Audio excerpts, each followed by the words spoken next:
একটা সংস্কার ছাড়া যেমন নির্বাচন হবে না, তেমনি অনেক সংস্কার আছে যেটা নির্বাচন ছাড়া সম্পন্ন করা যাবে না। নির্বাচনের জন্য আমাদের অনেকগুলো সংস্কার করতে হবে। কি কি সংস্কার করা দরকার?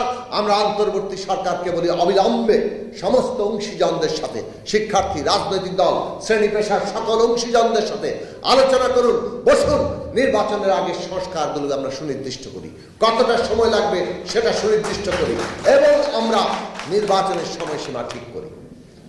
একই সাথে দেশের সংবিধান পরিবর্তন সহ মৌলিক কাঠামোগত যে পরিবর্তনগুলো আছে, সেই পরিবর্তন যা দেশের জনগণের প্রতিনিধিদের সমন্বয়ে গঠিত যে সংসদ, সেই সংসদ ছাড়া এই সমস্ত মৌলিক সংস্কার, মৌলিক পরিবর্তন সেগুলো সম্পন্ন করা যাবে না।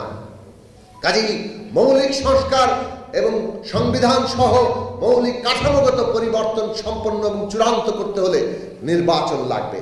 সেই নির্বাচন কবে হবে সে কারণেই সেটা নির্দিষ্ট হওয়া দরকার।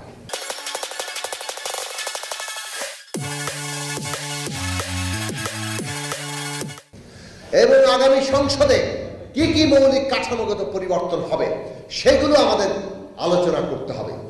সেই ন্যূনতম ঐক্য আগামী সংসদে কিভাবে বাস্তবায়ন হবে তার গ্যারান্টি নিশ্চিত করতে হবে।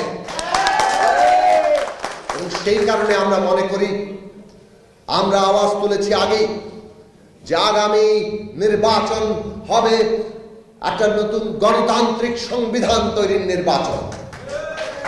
আগামী নির্বাচন হবে নতুন বন্দোবস্ত তৈরির নির্বাচন।